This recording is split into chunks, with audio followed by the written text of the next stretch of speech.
It's hot and sticky. I said, Clay, let's get the chores done quick because I'm warm.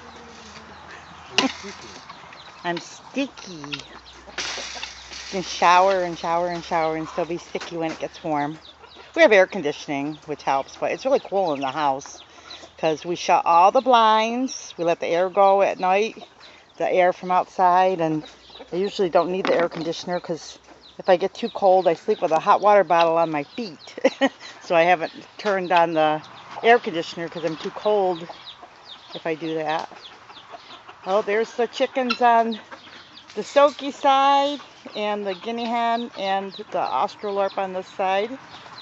You see the mama walking with one of her chicks. How are these guys doing? Well, I got water. I got to give them some food to top off their feeders. Now it's nice and cool where these guys are. I have to get a guinea egg and egg over here. Where these guys are and over with Storm, this is like the coolest spot in the whole yard. They love it. And actually the bok choy loves it too, because we have these great big trees right above it. So it's a great place to hang out and feel great. And in the winter, the leaves are all fallen, so there's sun, so there can be warm outside. Do you have are you finding eggs? Oh, okay. You hear it crack. Go over there. I'll just give this one to Storm over there. Okay. We gotta feed the chick. Gotta fill the chick tray with water too. Yeah. For the little baby chick. Come here, old buddy. For you. So he has his egg. He's so funny. He always makes me laugh. That's your egg.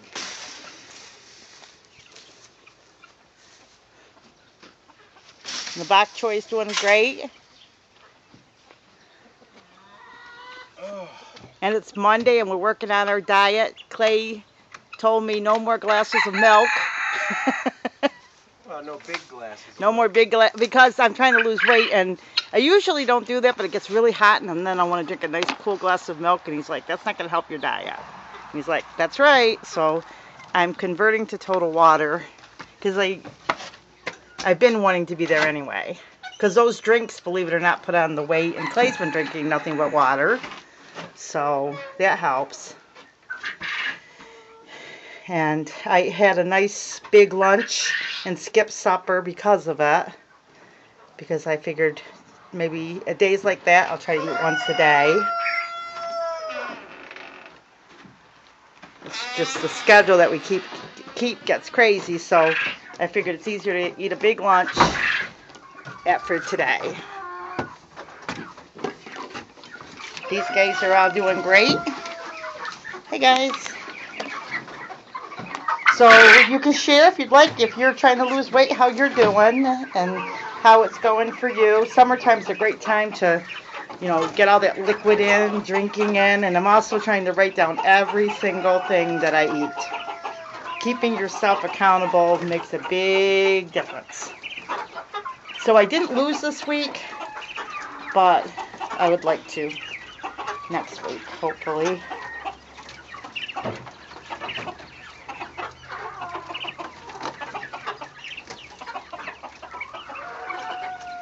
But I slept a lot last week because I got off my sleep schedule. Come on, boys, get back. And there's Clay with his new haircut. And I have my new do. If you saw the videos where we talked about cutting each other's hair, you can go back and There you go. look there. Although I didn't get my hair cut because we just colored my hair this time. How many eggs did you guys lay us? There's 3 that I can see. Grab that there. You got one in the corner, do you, girls? No. It feels really cool right here. Okay. They're so nice and tame. There's Oh, I know it. 5 of them so far. There's 2 more there. And we're finding more and more. Watch your step. Step backwards Oh. and watch your step. We're finding more and more people online that are raising quail, which is really great. It's good to see. Yes. Because it's a very economical thing for people to start doing. If they can't raise chickens, you can raise quail. And the other thing is they're so tame, they're easy, and they're easy to butcher. And they're easier to manage, too. And if you want to be elite, eat quail. Now, I want to make sure I clarify something, too, because I think some people may have gotten confused. The quail in the house are button quail. They are pets. They're not to eat.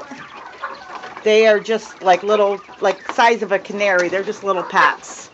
But I like to do some pets too, because not everybody's going to want to farm, and maybe they want to play with the animals, and they might decide to raise button quail or mini Rex rabbit or a guinea pig. But we had a question from one of our followers, and they asked, why do we ban the quail? Well, I banned the quail to be able to tell which ones are males and which ones are females. With the whites, I only banned the males. That way, I can tell the sexes by just a glance, because the whites are so hard to tell otherwise. The browns you can tell by looking at the coloration. So if you're wondering why I'm banding these, it's because I want to know which ones are males. I only want to keep 15 of the white. And if I didn't band them, I just scoop up 50, or the rest of them, leave 15 behind. I would have no idea, if I didn't band them, how many males or how many females I had. I could have all females and not have any males, and then it's the end of the populating quail. So you have to band for your own sake, so you know that you've got more to carry on the next generation. So I hope that answers the question of why we band and which ones we do ban. And this is especially important too, because I'll mention this briefly, is that homeschoolers look at our channel too, and we try to keep everything rated G, and we also, want to make sure that if you have kids that are homeschooling, this is an excellent resource, because it's just as if they're farming with us. And so we want to, share and like I said, but the inside pets, you may not want to do a farm outside pet, but if you do decide to do an inside pet, and also too, or no pets, you just might want to, quiz your kids on some of the things about the animals that they learned about. But that's for people that want to homeschool and use some of our information to help your kids in their curriculum. So that's just a side note. And we have a lot of little kids too that watch our channel. A lot of toddlers. Yeah, a lot of toddlers. They love to watch the chickens and the quail. Yes, we get a lot of messages about the little ones, and this is great. If you've got grandchildren and little kids, it's a nice, safe family YouTube channel that they can learn. And we do try to gear everything for all ages, but we do try to keep everything, nice, so but that if you have a specific yes. question, then by all means ask, because we will get back to all the questions. And we like to answer eventually. And we like to answer them in a video if possible, because if one person asks a question, probably 20 people have the There's a lot of people question. that have the same question, and it's nice to be able to answer it. Exactly. And sometimes we'll repeat the same questions in different videos in case someone missed one of our past videos. Right, and that's how you learn too, repetitive, So if you have questions, even if you think we might have answered it before, by all means ask it again. Yes, it's all good, and our followers may even answer it for us. That's because right. they have been with us, they may know the answer. So that's, we do a lot on the channel. We do crafts, gardening, cooking. There's a lot more to come. There's just a lot of things.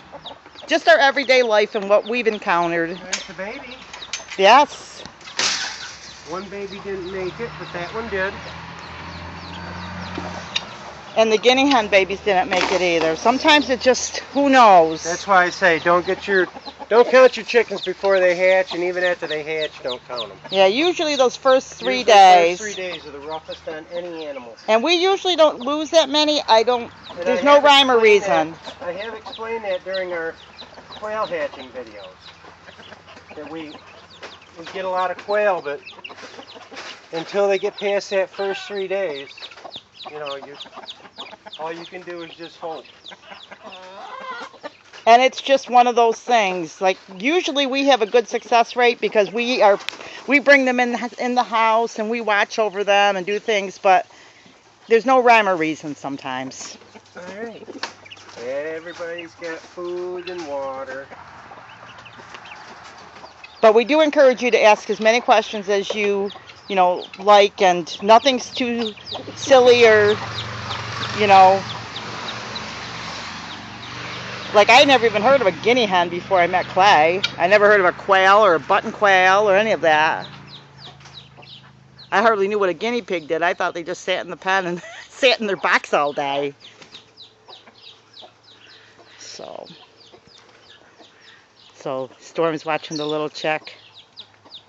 Yeah, he's really good, but I would never trust a dog. No, he's really good. We've had chicks and peeps and all kinds of things run into him, and he hasn't touched them, but either way, they're an animal. Usually we run into a problem with Storm if he gets aggressive, if there's food. But even then, he's pretty good. But if the chickens are bothering him because he's eating, we've had to get rid of, and we've mentioned this before, we've had to get rid of chickens for picking on the dog. Just because they were too aggressive around the fence towards him, and we didn't want that. But he's pretty docile. But that's unusual. Do you think that's unusual? What's that? That he's docile? It all depends on your dog, I guess. But I wouldn't, like I said, any animal, cat, dog, you just never know. I had a beagle one time. He was so gentle, and my mailman kept telling me he was really aggressive. I thought he was crazy, and then one day I saw my dog, and I'm like, oh my goodness. My little beagle just hated the mailman, but it just, I wouldn't have believed it. I wouldn't have believed it, but usually, like I said, There's water down for the baby. Sometimes they'll behave around you, but when you're not around. But like I said, I've never had a problem with Storm. I've come out here before. Remember that stray chicken that used to go in his yard all the time? Mm-hmm. He probably could have lived in there, but I thought, sometimes people let loose. I guess you get it everywhere. Get loose of their chickens, and we'll see them walking in the street. In fact, we saw a herd of chickens walking in the street the other day. And if they find our chickens, which are fenced in, they'll roam around. And if they roam around all summer, sometimes we end up bringing them in the winter because we feel that nobody's, wants it. But that's not you. We haven't had any chickens this year doing that, roaming around. Chickens. Usually you'll find someone doesn't want roosters. But there's so many people that'll take your rooster, you might as well sell it on Craigslist and you just let it free. Yeah, bring your baby over and get a drink. Yes. Oh, yes, the little baby. See, the tray. Because that baby can't get into that water, and that baby has to drink, so we have a little boot tray out there that the baby's drinking. He's going to dig up all the mud. Well, dig it right into the water, dear. That chicken made it past 3 days, so he'll probably make it all the way. Never know. I don't usually count them until after they start getting their feathers when they're outside chickens. But you'll have that with almost every animal. Because you could have a hawk or an owl or anything grab them. Well, it's kind of hard here, but you just never know. Through the fence they can't, but if she got through the wire and was running around the yard as she gets older, because she's going to get more independent as she gets her feathers. Yeah. That's when you've got to watch the outside birds getting her. Yeah. But usually... Skunks.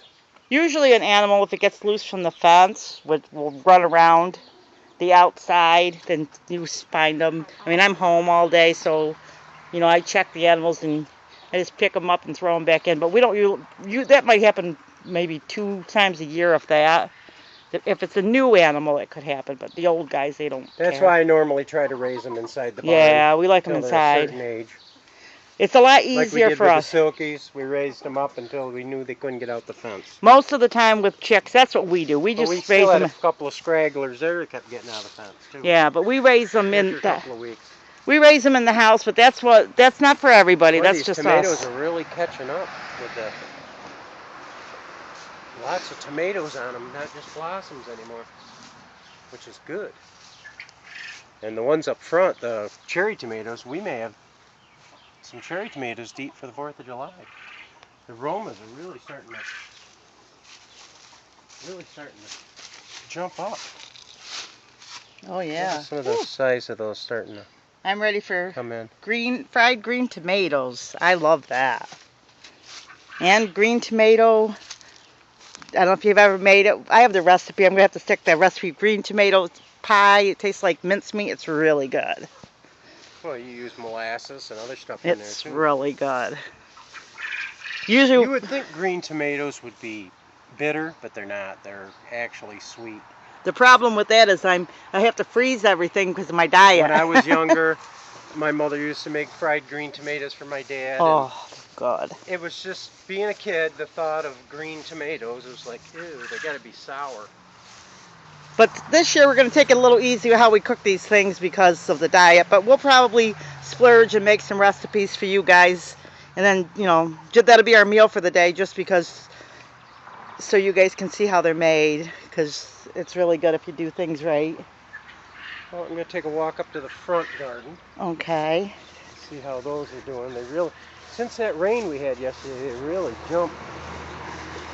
And maybe I'll say this because a money-saving tip, because we do a lot of these little things, but I wake up, like before I go to bed at night, I open up every single window, let the cool air in, and then in the morning I shut them all, shut all the blinds, and our house is really pretty, it can be pretty cold some mornings. Did you pick your mulberries today? I did not. Want to go look at them quick? Yeah, Before we head that way? check these tomatoes quick and then we'll walk over there. I picked off a bunch of the suckers yesterday because we were getting a lot of cherry tomatoes coming and grape tomatoes. Look at that. Big old bunches of tomatoes in there. Big old bunch of tomatoes in here. Tomatoes up here. We'll eat almost. Tomatoes up here. Tomatoes over here. Lots and lots. We'll eat our garden all summer pretty much. And tomatoes over there and tomatoes Yeah, there's a lot. up on the top starting. Pretty much this is what we eat all summer because we love veggies. Let's go look at that mulberry tree. I'm sick that I didn't pick them earlier today. I forgot them because it's Monday. I picked some yesterday, but I He didn't share. I ate them right off the tree. like, see how big this tree is coming up to. I mean, look at some of those branches just about to touch the floor. You know? But I mean, this guy is loaded. Oh yeah, I better get out here picking. Yeah, they've already turned black just since yesterday. So I mean, you touch these guys and they're falling off. My whole tree is loaded. This is why you want a mulberry tree. Look, here, show them an example. All you have to do is you walk under the. Let me set these eggs down. You walk under the thing, and as the berries turn black, they just fall right off. You just touch the thing, and they just fall off in groups. And the other thing too. And even the miscolored ones, you don't have to eat them, but they're not sour or anything. You can eat the miscolored ones. They're the pinks and the purples. Definitely. But look, I'll just touch. Yeah. They just fall right off in your hand. That's the easiest way to pick mulberries. Put a bucket under it and just run your hands under the black or across the black ones. They're sweet. You eat them by the handfuls. The thing about it is too, is they will make you all red. So you have to don't plant your mulberries like Now in make your your hands- driveway. Make your hands purple Yes. and your tongue even purpler. This is our problem. We get near this mulberry tree You can't get away from it. and you can't get away from it. So addicting. So addicting, and they just like fall right off. And you can eat the stem and everything. And I hate to say this, but a lot of times people will ask about this. People that have mulberry trees, sometimes they get these like little bugs on them. Not very often, but if they do, people just eat them anyway. You know, I always see people talk about that. But my grandsons used to come out here. well, the grandkids usually come by and they say, "Dad, do you care if I pick some berries?" They just, the more you pick, the more come on. Yeah, that's so. I mean, I just pick to my heart's content. And then I freeze them. Can never have enough mulberries. Because even if you pick them up, they grow back. And even the birds, they'll eat the top ones. There's only one problem with mulberries. Okay? There's only one problem with mulberries. You have to get them before the birds and the children. The grandchildren. Any children, they all love the mulberries. If you have kids, they'll be under that tree and you don't have to worry about it for hours. Well, it's a good babysitter, let me tell you. And they can't get hurt unless they try to climb. This is the project you do, and I've said this before. Before you come out, wear your junky clothes, pick, and you go in the shower. Yeah, because the more you touch them, Because you are going to come out all... the more purple you get. And they can fall in your hair and on your clothes, but depends on... But the best way of picking these is to take a big plastic thing and then just put it underneath there and then just touch them and let them fall right into the thing. I mean, can you see how loaded this is? I mean, it's just like hardly any room to move. But I'm very, you know... And we're just touching them and they're falling right off in our hands. Yeah, this definitely needs to be picked. I feel sick about it. So I've been out here earlier. Because I want to... They'll get bigger if you don't pick them, but you don't want to... We're doing this at 7 and 8 in the morning. Mm-hmm. Oh, it's so cool. Right. Well, that's why I like to do it. And then I can go about my day. And I mean, everywhere you grow, look, there's more and more growing. And we don't sell anything on our farm. We just, you know, it's kind of like we don't make enough stuff to really sell. Not that kind of a farm, but it's enough for the family. But we like the pie and just eating them plain. Like, if I'm on my diet and come out here and pick berries and not fattening. But they are addicting. They are addicting is correct. But you want to pick them because you want them to grow more.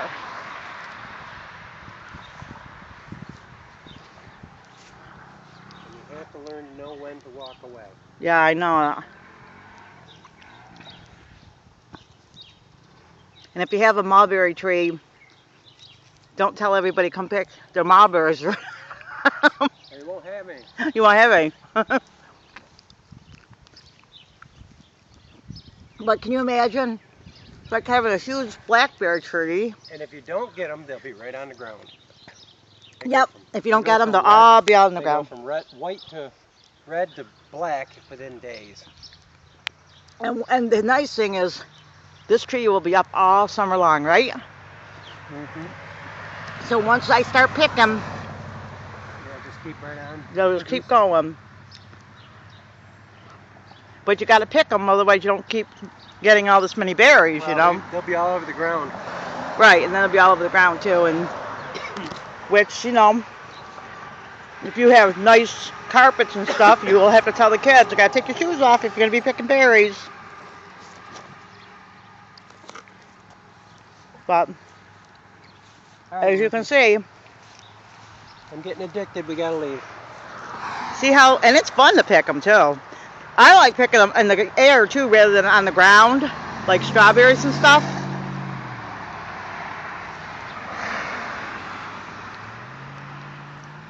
All right, guys, that's what happens to Clay and I. We get under that berry tree, and we can't leave it. We always have just one more berry. And your tongue, and everything is purple. It's all purple. Your hands. But it's a nice, like I said, you need a to nice treat. you need to make a pie in a hurry. Never have to worry about pie. And I still have mulberries, I think, from last year. If I get too many mulberries, I feed them to the chickens. The mulberries didn't come out very good last year. No, well, not the year before, rather. No, the mulberries didn't come out at all last year, hardly at all.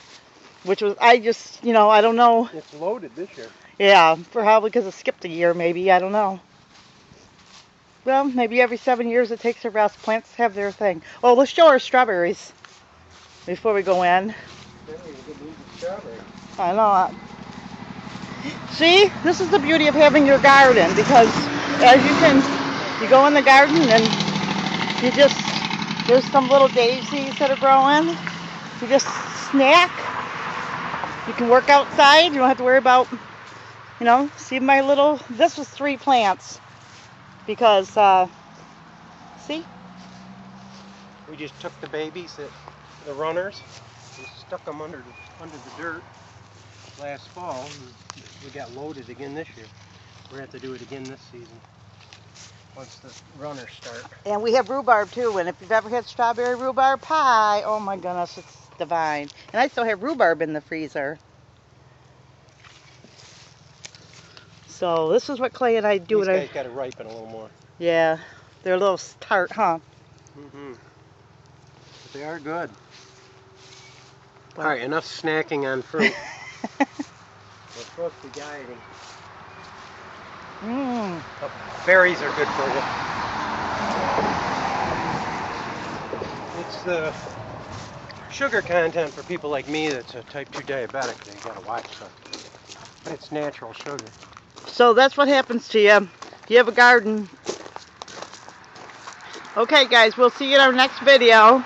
God bless, like, subscribe, and tell me what you snack on in your garden. Bye-bye.